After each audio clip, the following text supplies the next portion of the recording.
Wafumu lero ndabwera ndi nkhani yokhudzana ndi amayi amene akunena kuti adakadziwa mwana wawo sakanamtumiza kwa achibale awo. Mayi amenewa dzina lawo ndi Loveness Chiwalo, amachokera ku Malawi komwe uko ku Lumpi.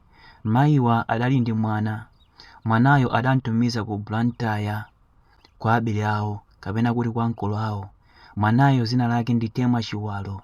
Atafika ku Blantyre Temwa china chilichonse chinali bwino, akuti ankolo akewo adamulonjeza kuti azipita ku sukulu komanso aziwathandiza akazi awo zinthu zina zapakhomo.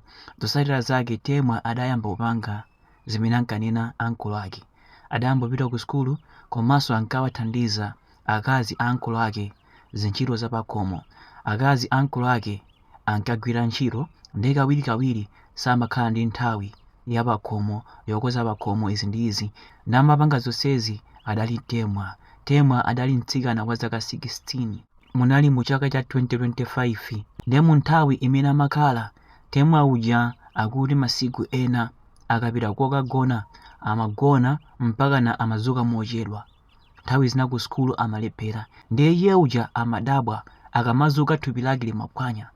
Komabe analibe mayankho amafunso ake ndankangokhala mpaka adafika pozolowera. Ndakuti nthawi zina amapeza kumalo kwake kobisika ngati kuli tizima scratch, ngati wina wake amakakamiza lowesa china chake.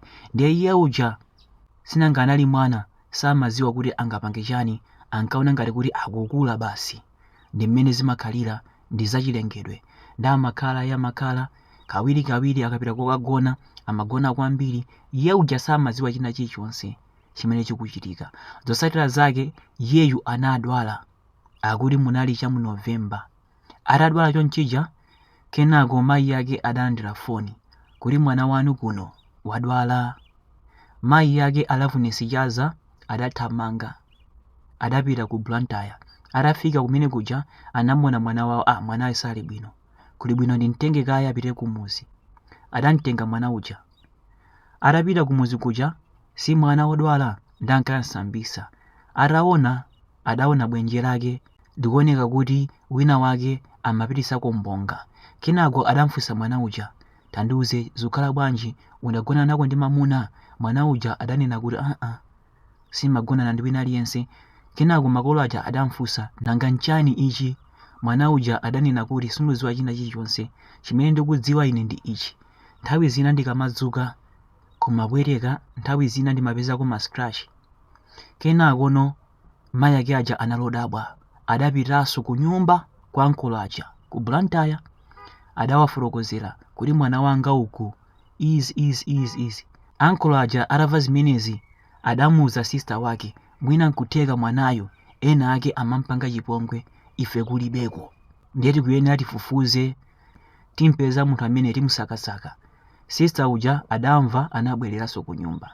Kenako amakhala kumadikira kuti ankolo aja mwina atipatsa malizatsi kuti ampeza munthu amene amampanga chipongwe Temwa, koma kudalizi. Ndamakhala komanso mayi yake samaziwa kuti Temwa adali ndi mimba. Ndakuti adakhala December mpaka mu chaka cha 2026. Ndakuti mu chaka cha 2026 ndi pamene Temwa wabereka. Atabereka wabereka mwana ndendende ngati ankolo ake. Zotsatira zake mayi yake analodabwa pozindikira kuti mwana amene wabereka ali ndi chi birthmark, ali ndi chipyera ngati ankolo ake, ndendende ngati ankolo ake. Ndiye mayi yake analodabwa, zikukhala bwanji mwanayo wabereka mwana ofanana ndi ankolo aja, mwina ankolo aja ndi amene amampanga chipongwe. Ndiye mayi yake abwera pano ndi cholinga chakuti tiwathandize maganizo. Kodi azifumu, iniyo nkhani imene mwayimveramu mungatani? Apite kwa ankolo aja kokafunsa zimafunso kapena nkhani angoyisiya? Koma mayi yake akuti mtima wina wake ukuagunda kunena kuti ankolo ake ndi amene amampanga chipongwe mwanayo. Mwina zingathe kutheka kugona kwambiri kuja amanthira zina zake muchakudya ndi cholinga choti akagonamo apite akangone. Ndiye mayi yake abwera pano ndi cholinga chakuti tathandize maganizo. Azifumu, nkhani ndi imeneyi. Mutakhala inu mungatani?